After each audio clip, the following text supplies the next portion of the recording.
नमो लोये सौहरिहन्ताणम् नमो लोये सौहृदानम् नमो लोये सौभागिर्यानम् नमो लोये सौज्यायानम् नमो लोये सौत्रिकावती सावनम् ओंकारमिन्दु संयुक्त नित्यम् जायन्ति योगिनः कामदम् मोक्षदम् चैव ओंकाराय नमो नमः मङ्गलम् भगवान् यो मङ्गलम् गौतमोऽग्नि मङ्गलम् कुन्कुण्डारि विजेन्द्रमोसुमङ्गलम् नमः समरिसाराय स्वानुभूत्या चकास्ते चित् स्वभावाय भवाय सर्वाः विभावनिदाता समयसार भगवान कुंकुंदाचार्य रचित समयसार तथा भगवान अमृतचंद्राचार्य रचित आत्मख्याति टीका कलश सहित એનો સ્વાધ્યાય આપણે કરી રહ્યા છીએ. એમાં બંધ અધિકારમાં ગાથા 275 નો સ્વાધ્યાય ચાલે છે. ગાથા 275 નો ગાથાર્થ અને ટીકા આપણે કર્યા છે. મૂળ ગાથામાં એમ કહ્યું કે અભવ્ય જીવ ભોગના નિમિત્તરૂપ ધર્મને જ શ્રદ્ધે છે તેની જ પ્રતીત કરે છે, તેની જ રુચિ કરે છે અને તેને જ સ્પર્શે છે, પરંતુ કર્મક્ષયના નિમિત્તરૂપ ધર્મને એ શ્રદ્ધતો નથી કે તેની પ્રતીતિ કરતો નથી કે તેની રુચિ કરતો નથી કે તેને સ્પર્શતો નથી. તેથી એ અભવ્યને ધર્મનું શ્રદ્ધાન નથી. કેમ કે શિષ્યનો પ્રશ્ન હતો કે અભવ્યને ધર્મનું શ્રદ્ધાન તો હોય છે છતાં તેને શ્રદ્ધાન નથી એમ કેમ કહ્યું? અને એના ઉત્તર રૂપે આ ગાથા કહેવામાં આવી કે એ ખરેખર તો ભોગના નિમિત્ત રૂપ ધર્મને શ્રદ્ધે છે. ભોગના નિમિત્તરૂપ ધર્મને શ્રદ્ધે છે, એની પ્રતીતિ એની રુચિ કરે છે. પણ કાંઈ જે કર્મક્ષયનું કારણ છે એવા ધર્મને એટલે કે કર્મક્ષયના નિમિત્તરૂપ ધર્મને નથી શ્રદ્ધતો કે તેની પ્રીતિ કે રુચિ પણ કરતો નથી. અને એમાં ટીકા આપણે કરી છે. ટીકામાં એક વાત એ પણ છેલ્લે આવી કે આમ હોવાથી નિશ્ચય નય વડે વ્યવહાર નયનો નિષેધ યોગ્ય જ છે. આમ હોવાથી એટલે કે એની એ પ્રકારે શ્રદ્ધા હોવાથી ભોગના નિમિત્તરૂપ શુભ કર્મ માત્ર અભૂતાર્થ ધર્મને જ શ્રદ્ધે છે. તેથી જ તે અભૂતાર્થ ધર્મના શ્રદ્ધાન પ્રતીત રુચિ અને સ્પર્શનથી એ દેવલોકમાં ત્રેવેક સુધીના ભોગ માત્રને પામે છે, પરંતુ કદાપી કર્મથી છૂટતો નથી. તેથી તેને ભૂતાર્થ ધર્મના શ્રદ્ધાનના અભાવને લીધે ભૂતાર્થ ધર્મનો અને અભૂતાર્થ ધર્મનો અર્થ શું છે? અહીંયા જે અભૂતાર્થ ધર્મ કયો છે એ તો શુભ કર્મ માત્ર છે, જ્યારે ભૂતાર્થ ધર્મ છે એ તો સ્વરૂપના આશ્રય થતો ધર્મ છે. એટલે એને ભૂતાર્થ ધર્મના શ્રદ્ધાનો અભાવ કયો. એટલે કે સ્વરૂપના આશ્રય થતા ધર્મનો એને અભાવ છે, પરંતુ એને શુભ કર્મ રૂપ ધર્મની શ્રદ્ધા છે. એટલે આવું હોવાથી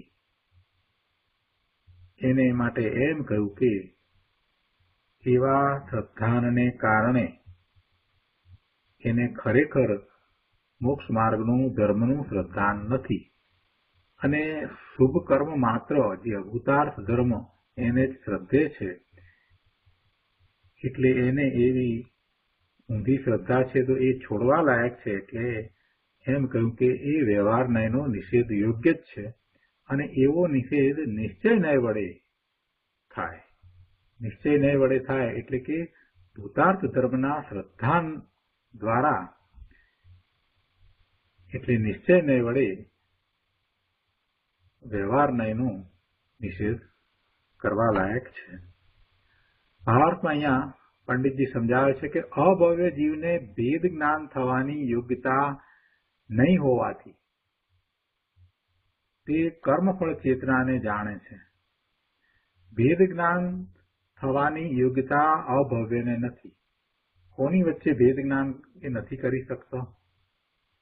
કે પોતે સ્વ અને એનાથી જુદો આ બધો રાગ.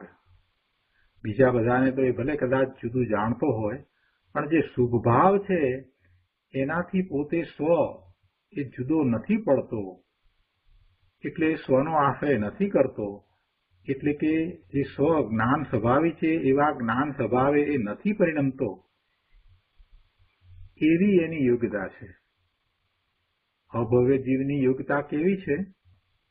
કે એ પોતે જ્ઞાન સ્વભાવે પરિણમી નથી શકતો, કેમ કે એ એવા ભગવાન આત્માનો, નિજ શુદ્ધ આત્મદ્રવ્યનો, ધ્રુવનો આશ્રય કરી શકતો નથી, કેમ કે એણે સ્વને પરથી જુદું પાડ્યું નથી. એને ભેદ જ્ઞાન થવાની એની યોગ્યતા ન હોવાને કારણે એને સ્વને બીજા બધાથી એટલે રાગથી પણ પોતાને જે વિકલ્પ સહિત જે ભાવ છે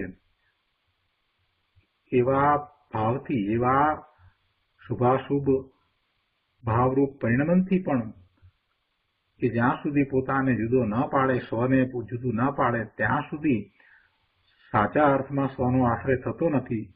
એટલે આ ભવ્ય જીવ જે કરી શકે છે એ વસ્તુ અભવ્ય કરી શકતો નથી. ભવ્ય જીવ કરી શકે છે કેમ કે એનામાં એવી યોગ્યતા પડી છે કે સ્વ અને પરનો ભેદ કરી શકે છે. અભવ્ય એ નથી કરી શકતો. એટલે અહીંયા એ વાત કરી છે પંડિતજીએ કે અભવ્ય જીવને ભેદ જ્ઞાન થવાની યોગ્યતા નહીં હોવાથી તે કર્મફળ ચેતનાને જાણે છે, પરંતુ જ્ઞાન ચેતનાને જાણતો નથી. એટલે જ્ઞાન ભાવે થઈ શકતો નથી, એને સમ્યક જ્ઞાન થતું નથી. અને સમ્યક જ્ઞાન નથી એટલે સમ્યક શ્રદ્ધા પણ નથી. તેથી શુદ્ધ આત્મિક ધર્મનું શ્રદ્ધાન તેને નથી. તે શુભ કર્મને જ ધર્મ સમજી શ્રદ્ધાન કરે છે. તેથી શુભ કર્મના ફળ તરીકે એને દેવલોકની ગ્રૈવિક સુધીની ગતિ થાય છે અને એ ગ્રૈવિક સુધીના ભોગને એ પામે છે, પરંતુ એને કર્મનો ક્ષય થતો નથી. આ રીતે સત્યાર્થ ધર્મનું શ્રદ્ધાન નહીં હોવાથી તેને શ્રદ્ધાન જ કહી શકાતું નથી. એટલે કે અભવ્યને ધર્મનું શ્રદ્ધાન નથી એમ કહેવામાં આવ્યું. પંડિતજી હવે બીજી પણ વિશેષ વાત અહીંયા મૂકે છે. જયચંદજી છાબડાજી બીજી પણ વાત અહીંયા કહે છે કે આ પ્રમાણે વ્યવહાર નયને આશ્રિત અભવ્ય જીવને જ્ઞાન શ્રદ્ધાન નહીં હોવાથી નિશ્ચય નય વડે કરવામાં આવતો વ્યવહારનો નિષેધ યોગ્ય જ છે. આ વાત તો એમણે ટીકામાં જે હતી એ જ સમજાવી. પણ હવે કહે છે કે અહીં એટલું વિશેષ જાણવું કે આ હેતુવાદરૂપ અનુભવ પ્રધાન ગ્રંથ છે, તેથી તેમાં ભવ્ય અભવ્યનો અનુભવની અપેક્ષાએ નિર્ણય છે. હવે જો આને અહેતુવાદ આગમ સાથે મેળવીએ તો અભવ્યને વ્યવહાર નયના પક્ષનો સૂક્ષ્મ આશય રહી જાય છે. અભવ્યને વ્યવહાર નયના પક્ષનો સૂક્ષ્મ, કેવો સૂક્ષ્મ કે જે કેવળી ગમ્ય હોય એવો સૂક્ષ્મ આશય રહી જાય છે. અભવ્યને વ્યવહાર નયના પક્ષનો આશય રહે છે. વ્યવહાર ને એ સારો માને છે, વ્યવહારને એ ધર્મ માને છે, વ્યવહારને એ ઇષ્ટ માને છે, અને એ કેટલીક વખત તો દેખીતો આપણને લાગે પણ નહીં, એટલે ખ્યાલમાં પણ ના આવે, પણ કેવળી ગમ્ય એવો આશય એને પડ્યો છે, અને જ્યાં સુધી સહેજ પણ એવો વ્યવહારનો પક્ષ છે, એટલે કે સુગ્રાગ દ્વારા ધર્મ છે અથવા તો સુગ્રાગ ધર્મમાં સારો છે, ઉપયોગી છે, સુગ્રાગથી મને ધર્મ થાય છે, એવી જ્યાં સુધી સહેજ પણ બુદ્ધિ પડી હોય ત્યાં સુધી સ્વરૂપમાં જવાતું નથી. ત્યાં સુધી સ્વરૂપમાં જવાતું નથી.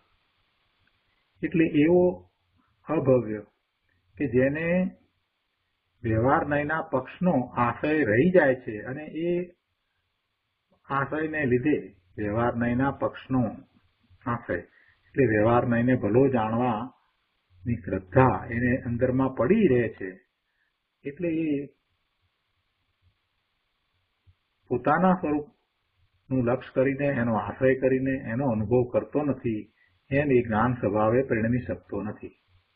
એ વાત અહીંયા લીધી છે કે અભવ્યને વ્યવહાર નયના પક્ષનો સૂક્ષ્મ, એવો સૂક્ષ્મ કે જે કેવળી ગમ્ય હોય એવો સૂક્ષ્મ આશય રહી જાય છે, કે જે છદબસ્તને અનુભવ ગોચર નથી, છદબસ્તને ખ્યાલમાં પણ નથી આવતો, માત્ર સર્વજ્ઞ દેવ જાણે છે.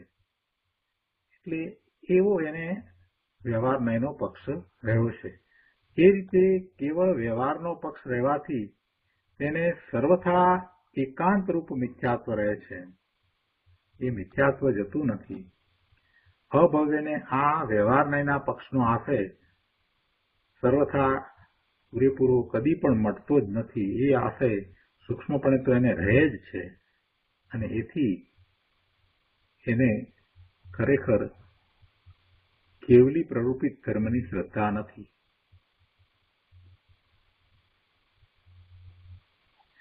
તો આ રીતે આપણે અહીંયા આ ગાથાનો ભાવાર્થ પૂરો કરીએ છીએ.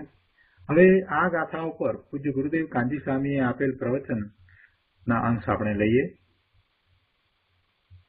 પ્રવચન રત્નાકર ભાગ 8મો,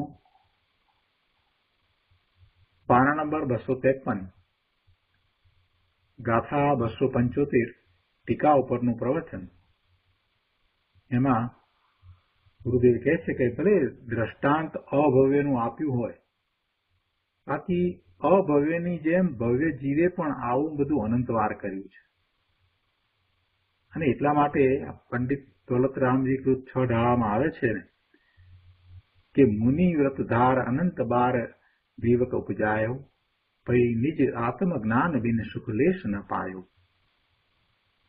દિગંબર જૈન સાધુ થઈને નગ્ન દિગંબર, કેવું નગ્ન દિગંબર ચારિત્ર, 28 મૂળ ગુણ સહિત ચોખ્ખું એવું ચારિત્ર, દ્રવ્યલિંગ, એવો નગ્ન દિગંબર જૈન સાધુ થઈને તે શુભભાવને કારણે અનંતવાર નવમી ગ્રૈવિક ઉપજ્યો. નવી ગ્રૈવિક ઉપજ્યો એટલે કે દેવલોકમાં નવમી ગ્રૈવિક સુધી પહોંચ્યો, ત્યાં એ ઉપજ્યો. પણ આત્મજ્ઞાન ન થયું. આત્મજ્ઞાન વિના એ ત્યાંથી પછી જઈને તિરિંચમાં કે મનુષ્યમાં ગયો, અને એના ભવના ભ્રમણ તો ચાલુ જ રહ્યા. આત્મજ્ઞાન ન થયું એટલે ખરેખર સાચા સુખની પ્રાપ્તિ પણ ન થઈ. સુખ ન થયું કેમ કે તે નિત્ય કર્મફળ ચેતનાને શ્રદ્ધે છે.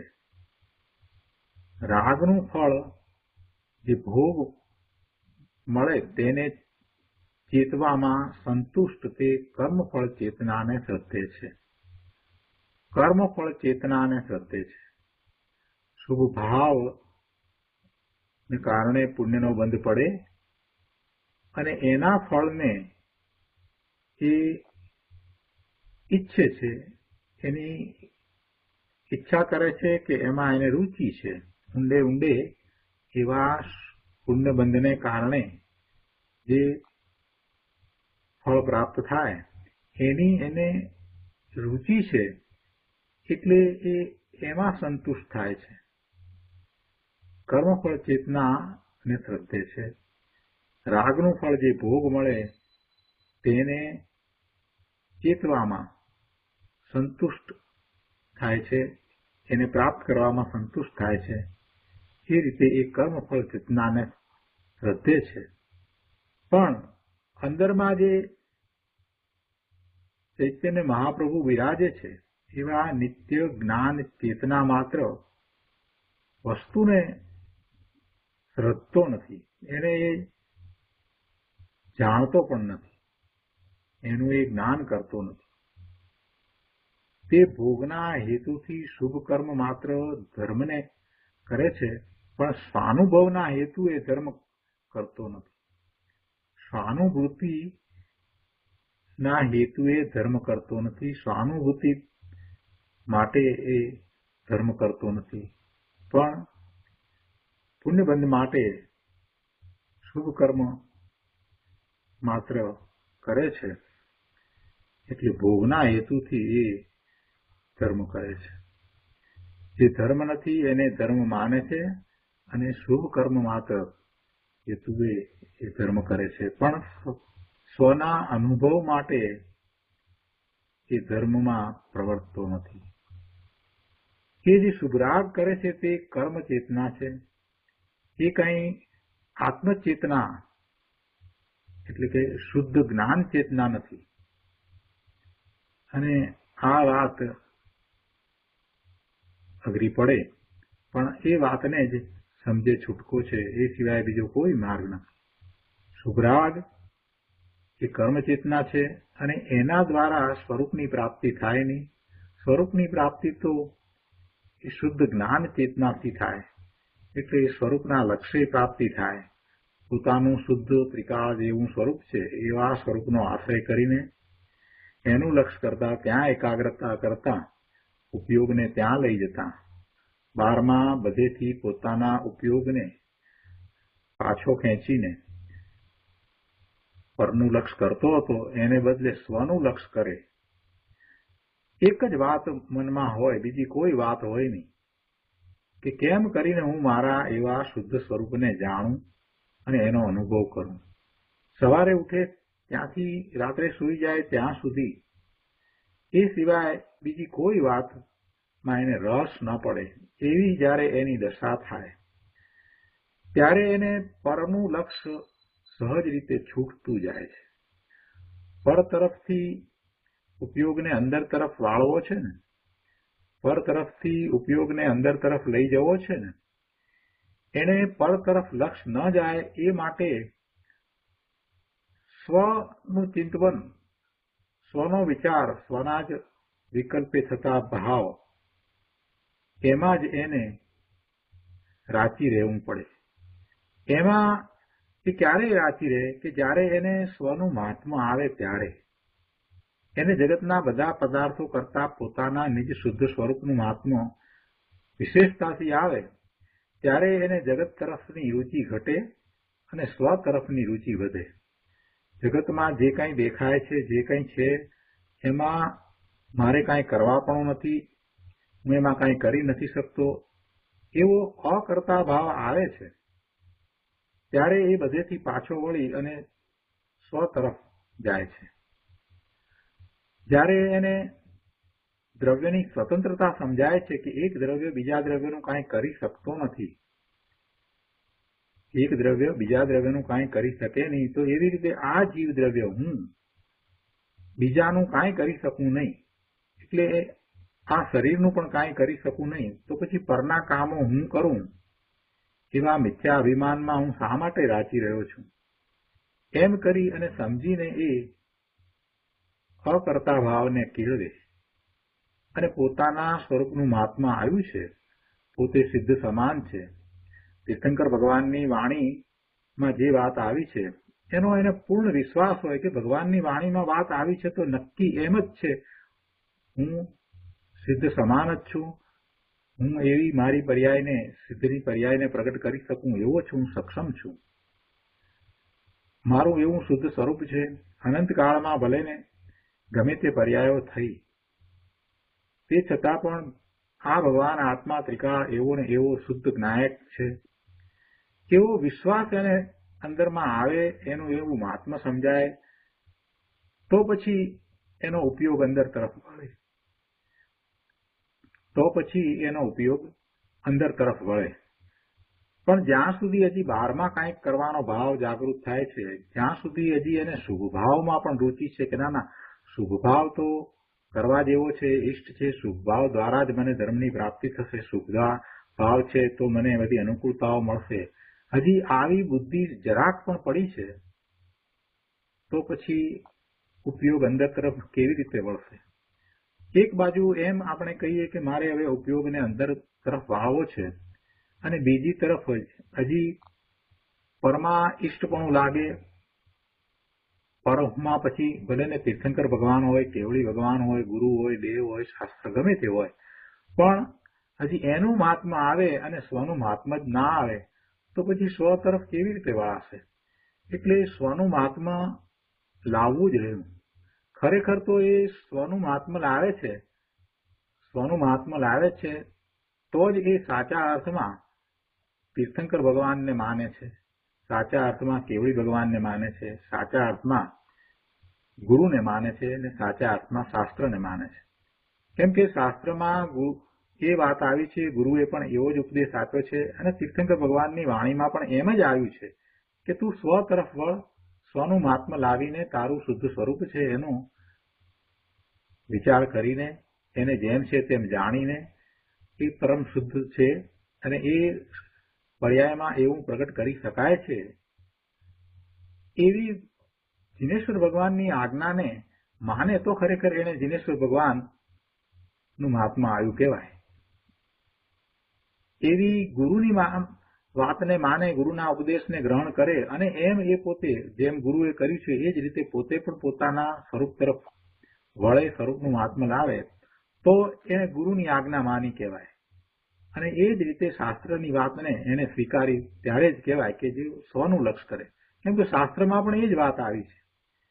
એટલે જો એ એમ કહેતો હોય કે મને તો ભગવાનથી વિશેષ બીજું કાંઈ નથી લાગતું, તીર્થંકર ભગવાન, કેવળી ભગવાન જ સૌથી મોટા લાગે છે, એમનું જ મહાત્મા આવે છે, એટલે મને મારા નિજ સ્વરૂપનું મહાત્મા નથી આવતું, તો એ એની નરી મૂર્ખાઈ છે, એ દંભ છે.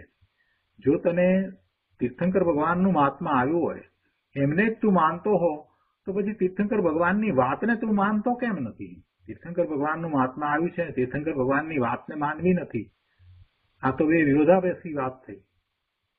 એટલે ખરેખર એને તીર્થંકર ભગવાનનું મહાત્મા નથી આવ્યું, પરંતુ પોતાને અંદરમાં એવો રાગ પડ્યો છે ને કે તીર્થંકર ભગવાનને, સિદ્ધ ભગવાનને હું નમસ્કાર કરીશ તો મને પુણ્યનો બંધ પડશે, એટલે અનુકૂળતાઓ મળશે. આ જે ઊંડે ઊંડે પડેલો રાગ છે એ રાગ છે એવા દેખાય છે, પણ એમાં કઈ તીર્થંકર ભગવાન, કેવળી ભગવાન, સિદ્ધ ભગવાન પ્રત્યેનું મહાત્મા જણાતું નથી. એનો રાગ છે કે હું આ ભગવાનના દર્શન કરીશ, ભગવાનની પૂજા કરીશ, પ્રભુ તરફ હું લક્ષ કરી અને રહીશ તો મને પુણ્યનો બંધ પડશે. આ વાત એને અંદરમાં હજી ગમે છે, એનો રસ હજી એને ઓછો થયો નથી, એ રુચિ ગઈ નથી. એટલે ભલે ને એ એમ કહેતો હોય કે ભગવાનથી વધારે બીજા કોનું મહાત્મા લવાય, જે સમજ્યો નથી એ આવી દલીલો કરે છે કે ભગવાનનું જ મહાત્મા હોય ને બીજા કોનું મહાત્મા. ના, એમ નથી. એને ખરેખર તો અંદરમાં શુભભાવની રુચિ પડી છે, પુણ્યની રુચિ પડી છે, પુણ્યને કારણે એને જે પ્રાપ્ત થાય છે એની રુચિ પડી છે. એટલે કે એને કર્મ ચેતના છે, કર્મફળ ચેતના છે, કર્મફળ તરફની એની રુચિ છે, જે અહીંયા અભવ્ય માટે કહેવામાં આવ્યું છે. એટલે ગુરુદેવ એ વાતને સમજાવે છે કે અભવ્યને છે એ તો વાત ઠીક છે, પણ ભવ્યને પણ ભલે ને એ ભવ્ય રહ્યો, એને પણ જ્યાં સુધી એવી શુભરાગની રુચિ છે ત્યાં સુધી એ પણ અભવ્ય જેવો જ છે, અને એમ એ પોતે પોતાના સ્વરૂપની પ્રાપ્તિ કરી શકતો નથી. બહુ સરસ વાત આ ગાથામાં આપી દીધી છે કે શુભરાગ કરે છે એ કર્મ ચેતના છે, અને એ કઈ આત્મચેતના કે શુદ્ધ જ્ઞાન ચેતના નથી, કે એવી શુદ્ધ આત્મચેતના ને પ્રગટ કરવામાં એ કોઈ રીતે મદદરૂપ પણ નથી. ક્યાંક કોઈક જગ્યાએ એમ કહેવામાં આવ્યું હોય, સહકારી કારણ હોય એવી વાત કરી હોય તો એનો અર્થ સમજવો જોઈએ ને કે સહકારી કારણ કયું હોય કોઈ પણ વ્યવહારની ક્રિયાને કે એવા શુભભાવને, તો એ તો જ્યારે એને નિશ્ચય છે ત્યારે એ વખતે બહારમાં શું છે, નિમિત્ત શું છે એનું જ્ઞાન કરાવવા માટે કહ્યું છે. ખરેખર કઈ એ નિમિત્ત દ્વારા કઈ થાય છે એમ તો છે જ નહીં. એટલે આ વાતને વારંવાર ગુરુદેવ સમજાવે છે. બધી જ ગાથામાં આ વાત તો ગુરુદેવ હંમેશા કરે છે કે વ્યવહાર દ્વારા નિશ્ચયની પ્રાપ્તિ થાય નહીં, ધર્મની પ્રાપ્તિ થાય નહીં. વ્યવહાર છોડવા લાયક છે, નિશ્ચયને પ્રાપ્ત કરવા જેવો છે. આપણે તો આજે જરા ઉપયોગ વિશેની થોડીક વધારે વાત કરી કે એનો ઉપયોગ એ અંદરમાં ન લઈ જાય ત્યાં સુધી કાંઈ થશે નહીં. અને ઉપયોગને કઈ રીતે અંદર તરફ વાળવો, સતત એ જ વિચાર રહેતો હોય તો ઉપયોગ અંદરમાં જશે. પછી બીજું બધું જરૂરી છે એ બધું કામ આવશે. પછી તો એને નિર્વિકલ્પતાનો અભ્યાસ પણ કરવો પડશે. એટલે કે શાંત ચિત્તે બેસીને એક વસ્તુ ઉપર પહેલા તો એને ધ્યાન કેન્દ્રિત કરવું પડશે. એટલે એક વિકલ્પ ઉપર રહેવું પડશે. એમાં કોઈ પણ એક વિકલ્પ પસંદ કરે છે એવું એ ધ્યાન કરે છે અને પછી એ વિકલ્પને પણ છોડી દે અંદર જવાનો એ પ્રયત્ન કરે છે. એવું એક ધ્યાન એટલે કે એવો અભ્યાસ આપણે પણ શીખવાડે છે. કેમ કે ભગવાન આત્માનો ઓમકાર સ્વરૂપ છે એટલે ઓમના આશ્રય એકાગ્રતા થઈ શકે છે એ આપણે પણ શીખવાડ્યું છે. અને એ દરેક વખતે આપણે જ્યારે જ્યારે મળવાનું થાય છે ત્યારે એમાં વધારે ને વધારે આગળ વાત કરીએ છીએ. એટલે અંદરમાં ઉપયોગ કઈ રીતે લઈ જવો એ ગઈકાલે જે પ્રશ્ન હતો એ વિશે થોડીક વધારે આજે વાત કરવાનું થયું છે. અહીંયા કહે છે 254માં પાના ઉપર બીજા પેરેગ્રાફમાં કે અભવ્ય જીવ નિત્ય કાયમી રાગના ફળને ચેતે છે એટલે ઈચ્છે છે. ત્યાં એને જે પંચ મહાવ્રતનો ભાવ છે, શાસ્ત્ર ભણતરનો ભાવ છે, એ બધો કર્મચેતના રાગમાં એકાકારપણાનો ભાવ છે. તેને તે કર્તવ્ય માને છે, પરંતુ નિત્ય જ્ઞાન ચેતના માત્ર વસ્તુને તે શ્રદ્ધતો નથી. આ અસ્તિ નાસ્તિ છે. જે કરવાનું છે એ કરતો નથી અને જે નથી કરવાનું એ કરે છે. કર્મ ચેતના છે ત્યાં શુદ્ધ જ્ઞાન ચેતના નથી. અભવ્ય જીવ કર્મ એટલે રાગ અને એનું ફળ જે ભોગ એને જ સદા ઈચ્છે છે. તેને નિત્ય જ્ઞાન ચેતના માત્ર વસ્તુનું વલણ જ નથી. એ તરફનું એને વલણ નથી, એનું મહાત્મા આવ્યું જ નથી. પર સન્મુખના ક્રિયાકાંડમાં પડેલા એવા એ અભવ્યને સ્વસન્મુખતા થયા વિના નિત્ય જ્ઞાન ચેતના માત્ર સ્વરૂપ વસ્તુનું શ્રદ્ધાન ક્યાંથી થાય? જ્ઞાન ચેતના માત્ર પોતાનું સ્વરૂપ છે એવા સ્વરૂપનું એને શ્રદ્ધાન ક્યાંથી થશે? ગુરુદેવ પ્રશ્ન કરે છે કે જો એને કર્મફળ ચેતના જ છે, એનું જ વલણ છે. કર્મ એટલે રાગ, અહીંયા શુભ ભાવ, પુણ્યનો વધ પડે અને એના ફળ સ્વરૂપે અનુકૂળતાઓ પ્રાપ્ત થાય, ભોગની પ્રાપ્તિ થાય, એવું અંદરમાં પડ્યું છે અને એના લક્ષ્ય જે ધર્મ કરી રહ્યો છે એટલે કે શુભ ભાવ કરી રહ્યો છે, તો એ દ્વારા એને કાંઈ સ્વરૂપની પ્રાપ્તિ થવાની નથી. એનું લક્ષ્ય પણ સ્વરૂપ તરફ જશે નહીં. લક્ષ્ય બહારમાં રહ્યું છે એને અંદરમાં કઈ રીતે લઈ જાય? અંદરનો પુરુષાર્થ ત્યારે જ ઉપડે કે જ્યારે અંદર માટેનું મહાત્મા આવે. અંદરનું એટલે કે પોતાના સ્વરૂપનું મહાત્મા આવે તો એ અંદર તરફ વળે ને.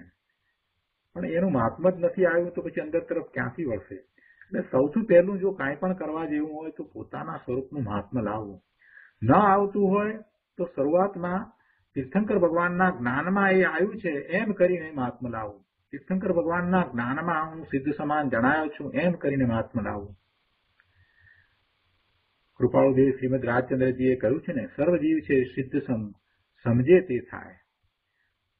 એવું શા માટે કહ્યું હશે? ગઈકાલે ભાઈએ પ્રશ્ન કર્યો એ પ્રમાણે જોઈએ તો અભવ્ય જીવ તો કઈ સિદ્ધ સમાન છે નહીં. એ તો એ પંચમ ગતિ સિદ્ધ ગતિને પ્રાપ્ત કરી શકતો નથી. તો પછી કૃપાળુદેવે આવું કેમ કહ્યું? કૃપાળુદેવની ભૂલ થઈ હશે?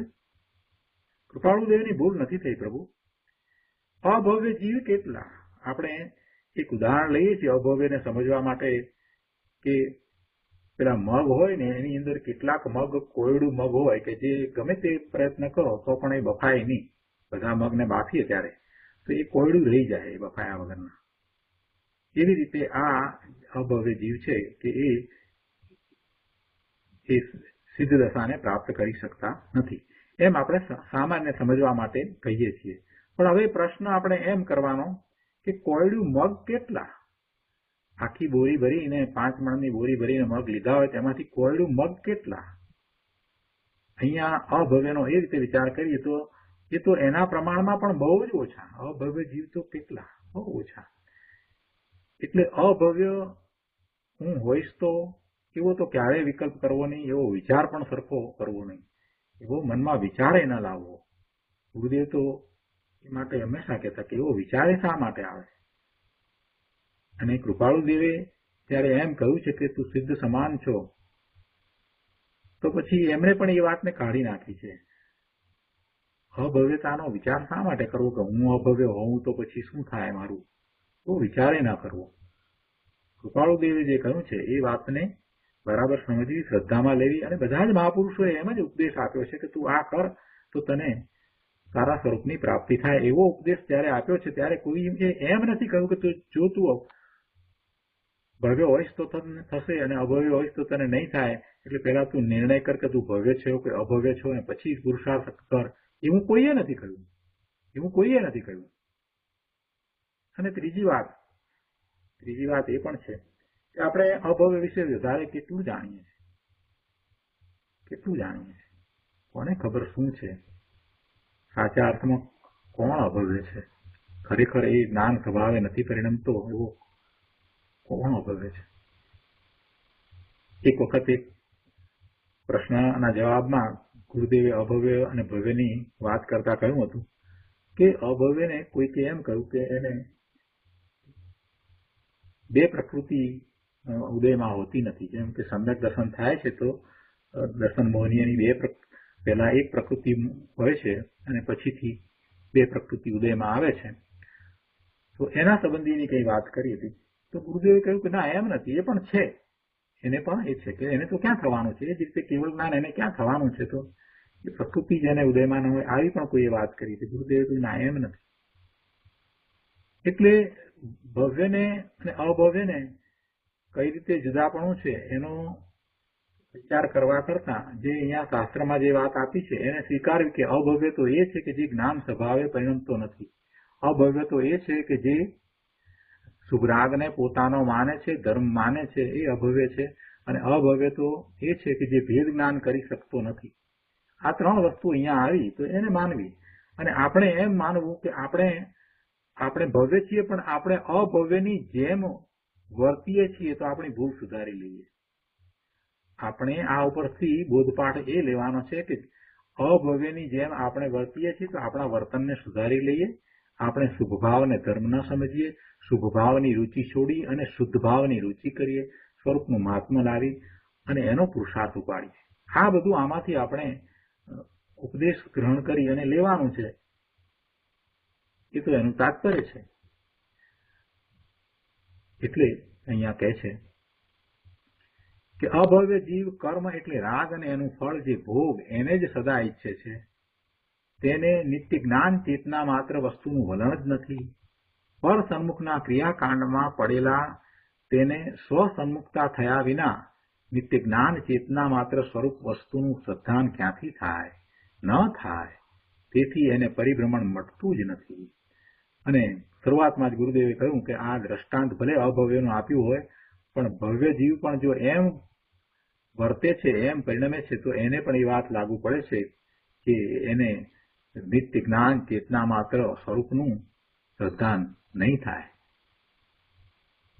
અહીંયા આગળ 5મા પેરેગ્રાફમાં કહે છે કે અભવ્ય જીવ નિત્ય જ્ઞાન ચેતના માત્ર વસ્તુને નથી શ્રદ્ધતો, કારણ કે તે સદાય સ્વ પરના ભેદ વિજ્ઞાનને અયોગ્ય છે. પોતે જ્ઞાન સ્વરૂપી નિત્ય જ્ઞાતા દ્રષ્ટા પ્રભુ શુદ્ધ જ્ઞાન ચેતના માત્ર વસ્તુ ભગવાન આત્મા છે, પણ એને તે જાણતો નથી, શ્રદ્ધતો નથી. કોણ? અભવ્ય. રાગની વ્યવહારની ક્રિયાથી મને લાભ થશે, ધર્મ થશે એમ તે માને છે અને સદાય કર્મચેતનાથી લિપ્ત રહેતો, કર્મચેતનાથી રંગાયેલો રહેતો એ સ્વ અને પરનો વિવેક પણ કરી શકતો નથી. એની યોગ્યતા એવી નથી કે એ સ્વ અને પરનો વિવેક પણ કરે, એટલે એને માટે એ અયોગ્ય છે. એ છે કે એ સદાય સ્વ પરનો વિવેક ભિન્નતા કરવાને અયોગ્ય છે, એવું ભેદ જ્ઞાન કરવા માટે અયોગ્ય છે. જ્ઞાન અને રાગની ભિન્નતા કરવાને તે સદાય અયોગ્ય છે. જો કરવા જેવું તો આ એક જ છે. જ્ઞાન એટલે ભગવાન આત્મા, એનાથી આ રાગ જુદો, બસ આનો જ ભેદ કરવાનો છે. જ્ઞાન અને રાગની એકતા એને અનાદિની જે ચાલી આવે છે ને, એમાં એને ભેદ જ્ઞાન દ્વારા એને જુદું પાડવાનું છે. એને ભેદ જ્ઞાન દ્વારા, જ્ઞાન એટલે ભગવાન આત્મા, એનાથી આ રાગ છે જુદો છે. સુગાણીજીએ જયારે ગુરુદેવના પ્રવચનમાં આ વાત સાંભળી કે આ જ્ઞાન એટલે પોતે ભગવાન આત્મા અને આ રાગ એનાથી જુદો ભિન્ન છે, બસ આટલી વાત સાંભળી અને પછી બેસી ગયા અને આખી રાત મનોમંથન ચિંતનમાં ઢાળી અને સવારે સમ્યક દર્શન લઈને ઉઠ્યા. એવા એકાગ્ર થઈ ગયા કે રાગને સ્વથી જુદો પાડ્યો. એટલે બીજું બધું તો જુદું જણાય છે, બીજું બધું તો સહેલાઈથી જુદું ભિન્ન સમજાય છે, બેસી જાય છે વાત તો, કે શરીરથી જુદો હું ભગવાન આત્મા છું એ વાત તો બેસી જાય છે. અપર પદાર્થોથી જુદો છું એ પણ સહેલાઈથી બેસી જાય છે. પણ પેલી રાગની એકતા છે એ એને તૂટતી નથી. ક્યાંક ને ક્યાંક કોઈક પ્રકારે એને ખ્યાલમાં પણ ના આવે એવી રીતે ઊંડે ઊંડે એને શુભરાગની એકતા પડી છે, શુભરાગની રુચિ પડી છે. એટલે એવા રાગની ભિન્નતા કરવાની યોગ્યતા આપણામાં પડી છે. આપણામાં એવા જ્ઞાનથી રાગને ભિન્ન કરવાની યોગ્યતા પડી છે. એમ કરીને પુરુષાર્થ ઉપાડવો. આ અભવ્યને જ્ઞાન અને રાગની ભિન્નતા કરવાની યોગ્યતા નથી, એટલે એ સદાય એ કરવા માટે અયોગ્ય છે એમ કહ્યું. પછી એ ભલે એ વ્રત કરે, તપ કરે, બધું કરે, પણ છતાંય આત્માનું જ્ઞાન કરી શકતો નથી, કેમ કે એ રાગને જુદો પાડી નથી શકતો, એટલે સ્વાનુભૂતિ થતી નથી, આત્માનું જ્ઞાન થતું નથી. એમ એની એવા પ્રકારની ઊંધી યોગ્યતા છે. ત્યારે કોઈ કહે છે કે અભવ્ય માટે તો તે બરાબર છે, આજે વાત કરીએ, પણ ભવ્યનું શું? આ વ્રત તપ વગેરે કરે તો એ ભગવાન આત્માનું જ્ઞાન કરી શકતો નથી, એ વાત અભવ્ય માટે કહી. એટલે અહીંયા કોઈએ પ્રશ્ન કર્યો કે બરાબર છે, એ અભવ્ય માટે તો કે એ આત્માનું જ્ઞાન કરી શકતો નથી, પણ ભવ્યનું શું? એટલે એના અંદરમાં એમ છે કે વ્રત તપ આદિ ભવ્ય કરે તો એ વડે એને આત્માનું જ્ઞાન થાય ને. ગુરુદેવ એની સ્પષ્ટતા કરતા અહીંયા કહે છે 255 પાના ઉપર કે બાપુ અભવ્યનો તો દાખલો છે, બાકી અનંત કાળમાં ભવ્ય જીવે પણ આવું વ્રત તપ આદિ અનંતવાર કર્યું છે, છતાં તેને ક્યારેય જ્ઞાન સ્વભાવની પ્રાપ્તિ થઈ નથી, પોતાના જ્ઞાન સ્વભાવનો અનુભવ થયો નથી. પુણ્યની રુચિ મટાડીને સ્વરૂપની રુચિ ન કરે ત્યાં સુધી ભેદ વિજ્ઞાન પ્રગટતું નથી. સ્વથી જુદું બધું પર, આ રાગ પણ મારો નહીં, એનાથી જુદો હું ભગવાન આત્મા, એનું મહાત્મા બરાબર આવવું જોઈએ અને એ વાત બરાબર બેસવી જોઈએ કે આ એક જ વાતને બરાબર સ્વીકારવાની છે અને એ જ કાર્ય કરવાનું છે. બધું મારાથી જુદું છે એવું ભેદ જ્ઞાનમાં છેલ્લી વાત જે આ છે કે રાગથી પણ જુદો હું, એવું ભેદ જ્ઞાન. અને પછી આગળ વધતા અખંડ એક આત્મદ્રવ્ય તરફ દ્રષ્ટિ કરવી છે, એટલે ગુણ ગુણીનો ભેદ પણ નહીં. અને એ તો જયારે સ્વરૂપનો અનુભવ થશે ત્યારે એ વખતે એવી દશા હશે, ગુણ ગુણીનો ભેદ પણ એને નહીં લાગે. અખંડ એક આત્મદ્રવ્ય દ્રષ્ટિ થશે અને પછી નિર્મળ પરિણામ થશે. અહીંયા કહે છે બીજા પેરેગ્રાફમાં કે મોક્ષ માર્ગ પ્રકાશકમાં લીધું છે કે તે તપસ્ચરણ આદિ ક્રિયા તો કરે છે, ધર્મની વ્યવહારની ક્રિયા તો કરે છે, છતાં એને ધર્મ કેમ થતો નથી? તો કહે છે કે તપસ્ચરણ આદિ વ્યવહાર ધર્મમાં અનુરાગી થઈ પ્રવર્તવાનું ફળ તો કર્મનો બંધ છે, અને આ એવા કર્મના બંધથી મોક્ષની ઈચ્છા કરે છે, તો એ કેવી રીતે થાય? સ્વભાવ દ્વારા તો બંધ પડે, કાંઈ મોક્ષ ન થાય. આ વ્રત તપ આદિના પરિણામ એ શુભભાવ છે, એ શુભ રાગ છે, અને એ રાગ કરે એટલે એને બંધ પડે, પુણ્યનો બંધ પડે, અહીંથી કાંઈ ધર્મ ન થાય. અને જો એ એમ ઈચ્છતો હોય કે આવા શુભરાગ દ્વારા જે બંધનું કારણ છે એના દ્વારા મુક્તિ થાય, ધર્મ થાય, તો એ શક્ય નથી. એ રાગ કરે અને ધર્મ ઈચ્છે એ કેવી રીતે બને? કર્મ ચેતનાથી જ્ઞાન ચેતના કેમ થાય? એટલે કે ન જ થાય. કરુણા કરી અને ગુરુદેવ કહે છે કે તું સર્વજ્ઞ સ્વભાવી છો ને પ્રભુ, તારું સ્વરૂપ જ જ્ઞ સ્વભાવ એટલે સર્વજ્ઞ સ્વભાવ છે.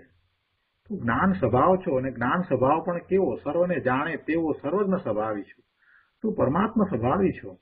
એવા તારા પરમાત્મા સ્વરૂપને પર્યાયમાં પ્રગટ કરને. એ વાત ગુરુદેવ વારંવાર કહે છે. અહીંયા પણ એ જ વાત કહી છે કે તું સર્વજ્ઞ સ્વભાવી છો ને પ્રભુ, તારું સ્વરૂપ જ ન સ્વભાવ સર્વજ્ઞ સ્વભાવ છે. એના જ્ઞાન શ્રદ્ધાન કરે નહીં અને રાગને ભલો જાણી એમાં રોકાઈ રહે, એ તો સ્વ પરના ભેદ વિજ્ઞાન માટે અયોગ્યતા છે.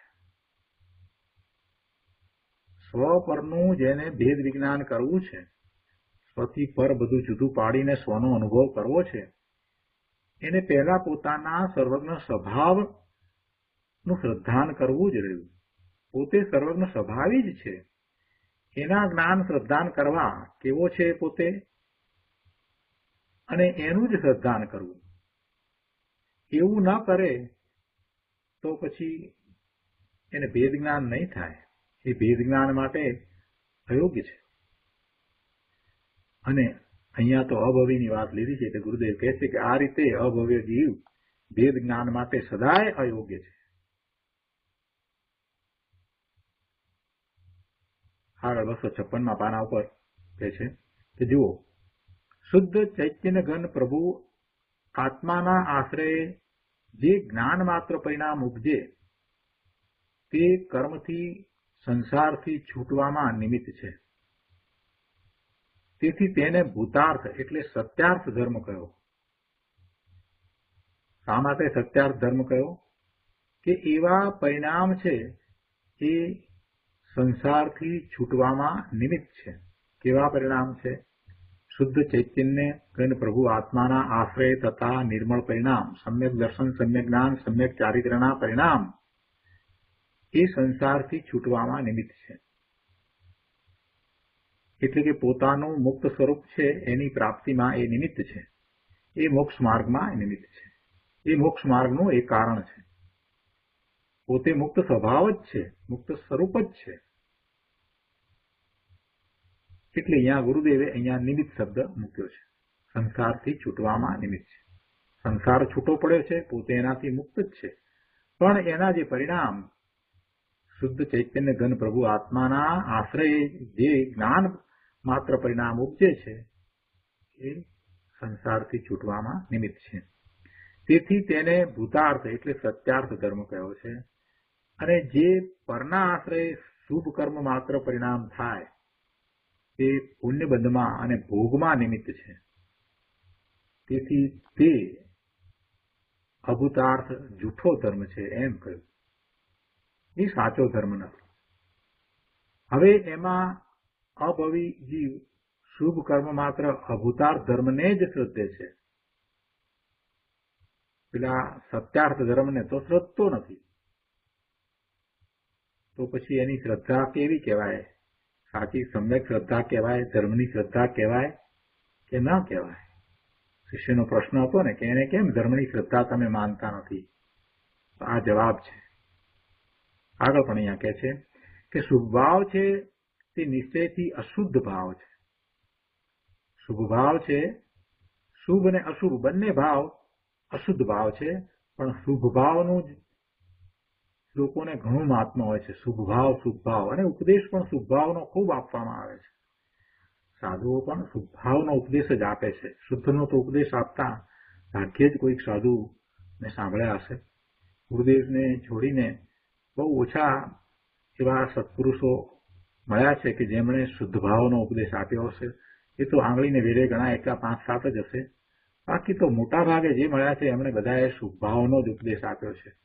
શુદ્ધ ભાવની તો વાત પણ કરી નથી. વર્ષોના વર્ષો સુધી એમ જ ઉપદેશ આપતા જાણું છું. અહીંયા કહે છે કે શુભ ભાવ છે તે નિશ્ચયથી અશુદ્ધ ભાવ છે અને તે ભોગનું નિમિત્ત જે પુણ્ય કર્મ તેનું નિમિત્ત છે. પુણ્ય કર્મને કારણે ભોગની પ્રાપ્તિ થાય, એવા ભોગને અનુકૂળ સંયોગો પ્રાપ્ત થાય. એટલે એ જે ભોગ જે પાપનું કારણ છે, ભોગને ભોગવે એટલે પાપનો બંધ પડે, બીજું શું થાય? ભોગ ભોગવે એટલે કઈ પુણ્યનો બંધ તો પડે નહીં. એ કઈ શુભ ભાવ નથી. ભોગ ભોગવવાનો ભાવ છે, એ ભાવ તો અશુભ ભાવ કહેવાય. એ તો એના દ્વારા તો પાપનો બંધ પડે. અને એવા ભોગની પ્રાપ્તિમાં જે નિમિત્ત છે એ શું છે? તો કે પેલું કર્મ, પુણ્ય કર્મ છે એનો ઉદય છે, એ એમાં નિમિત્ત છે. અને એવા પુણ્યના બંધની એને રુચિ છે. કેવી વિષમતા છે! આ જીવ ધર્મ કરવા એમ નીકળ્યો છે અને એ જાણે છે કે ભોગ દ્વારા તો પાપ થાય, ભોગ દ્વારા બીજું કાંઈ થાય નહીં, પાપ જ થાય. અને ભોગનું નિમિત્ત એ પુણ્યકર્મનો ઉદય, પુણ્યકર્મના ઉદયના નિમિત્તે એને ભોગની સામગ્રી પ્રાપ્ત થાય. તો એવા પુણ્યકર્મની રુચિ પાછો કરીને બેસવો છે કે જેના દ્વારા એને ભોગની સામગ્રી મળશે અને એ ભોગ ભવિષ્યમાં એને પાપ બંધનું કારણ થશે. તો આવા પુણ્યની રુચિ છોડીને એ શુદ્ધ ભાવનું લક્ષ્ય કરે, એ જ ધર્મ છે. એ જ એને કરવું જોઈએ. શુભ ભાવ છે તે અશુદ્ધ ભાવ છે, નિશ્ચયથી અશુદ્ધ ભાવ છે. અને એ શુભ ભાવ એ ભોગનું નિમિત્ત જે પુણ્યકર્મ તેનું નિમિત્ત છે. એટલે શુભ ભાવ દ્વારા પુણ્યકર્મ બંધાય અને એ પુણ્યકર્મના ઉદય આવે ત્યારે એના નિમિત્તે ભોગની સામગ્રી પ્રાપ્ત થાય. અને એ ભોગની સામગ્રીને ભોગવવાના ભાવથી, ભોગવાય કે ન ભોગવાય એ વાત તો બાજુ પર રહી, પણ એને ભોગવવાના ભાવથી પાપનો બંધ પડે. આવી વાત છે. ગુરુદેવ અહીંયા કહે છે કે અભવ્ય જીવ ભોગનું નિમિત્ત જે પુણ્ય કર્મ તેનું કારણ જે શુભ ભાવ તેને ધર્મ માની તેનું શ્રદ્ધાન કરે છે, પણ સાચા સત્યાર્થ ધર્મને શ્રદ્ધતો નથી. જાતે જ ખાડામાં પડે છે એમ કહીએ તો ચાલે. શુભ ભાવની રુચિ કરી અને પુણ્યબંધ કરે, અને પુણ્યબંધને કારણે સમ્યક દર્શન વિનાનો જે પુણ્યબંધ જે થાય છે ને એના કારણે મળતી સામગ્રી જે છે એને ભોગવવાનો ભાવ કરતા શું થાય? પાપનો બંધ પડે એટલે ખાડામાં પડાય. એ વાત અહીંયા કરી છે.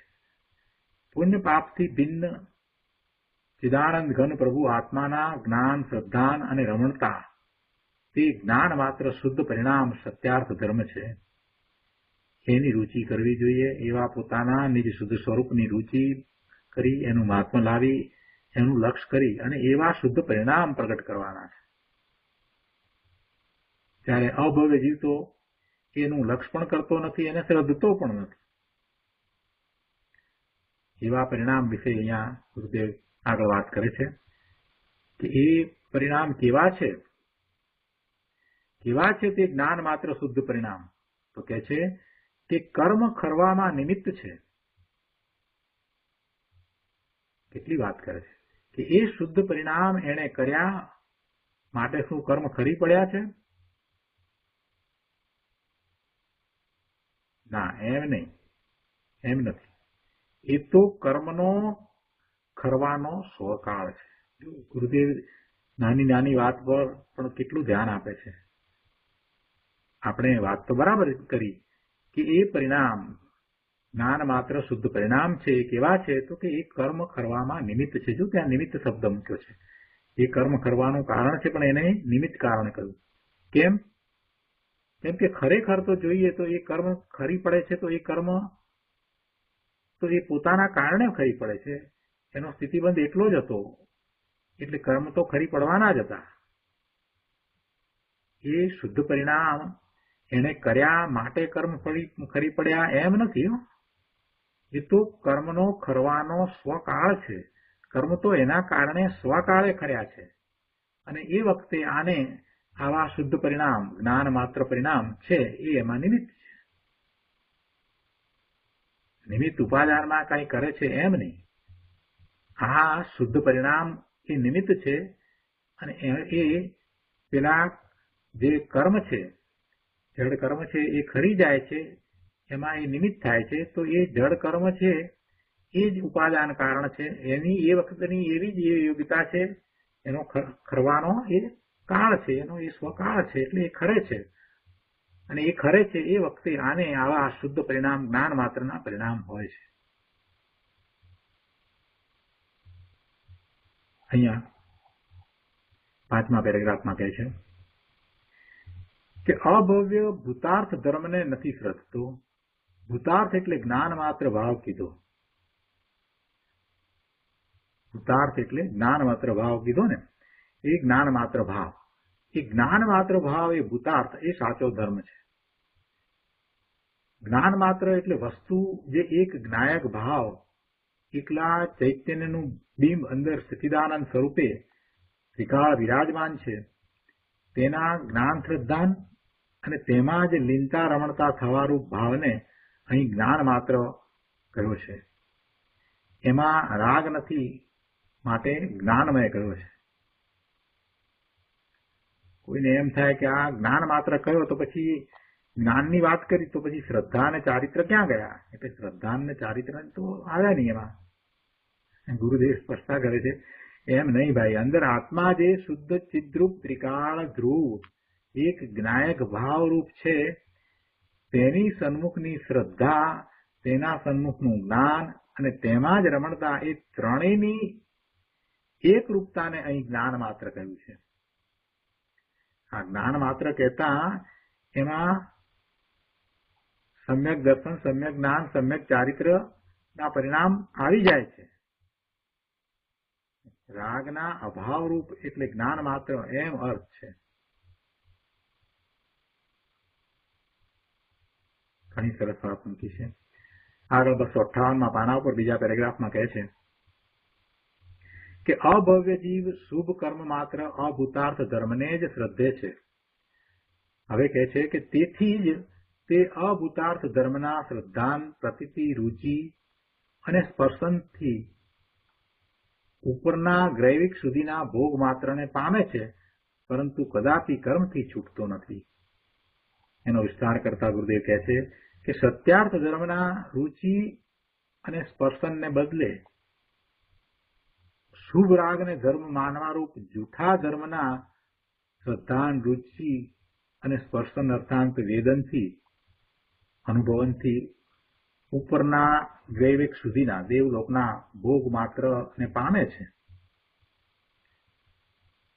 અહીં સીધું શુભ રાગના પરિણામથી ભોગને પામે છે એમ લીધું છે.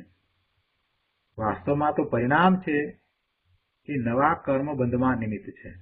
અહીંયા એમ લીધું ને શુભ રાગના પરિણામથી ભોગને પામે છે, પણ વાસ્તવમાં તો જે પરિણામ છે એ નવા કર્મબંધમાં નિમિત્ત છે. અને કર્મબંધ પડ્યો છે, પછી એનો જયારે ઉદય આવે છે તે ઉદય એ ભોગની પ્રાપ્તિમાં નિમિત્ત છે, ભોગ મળવામાં નિમિત્ત છે. ઉપાદાન તો સૌનું સ્વતંત્ર છે, પણ આ બધા નિમિત્ત થાય છે. શુભ ભાવ જે છે એ પુણ્યબંધમાં નિમિત્ત કારણ છે, અને પુણ્યબંધ જે છે એનો ઉદય છે એ ભોગની સામગ્રી પ્રાપ્ત થવામાં નિમિત્ત કારણ છે. અને પછી એવી ભોગની સામગ્રી પ્રાપ્ત થઈ છે તો એ ભોગની સામગ્રી છે એ પેલાને એવા ભોગવવાના ભાવ થવામાં નિમિત્ત કારણ છે. અને ફરી પાછા એવા ભોગવવાના ભાવ થયા છે તો એ પાપ બંધમાં નિમિત્ત કારણ છે. એટલે એમાં બધામાં એ નિમિત્ત કારણ છે. બાકી ઉપાદાન તો સૌનું પોતાનું છે, એટલે પોતે જ એ રૂપ થાય છે. તો આજનો સ્વાધ્યાય આપણે અહીંયા સુધી રાખીએ છીએ. આ પ્રવચનમાં હજી ઘણી વાતો સમજવા જેવી, તાત્પર્યભૂત, પ્રયોજનભૂત છે. એ આપણે આવતી વખતે લઈશું.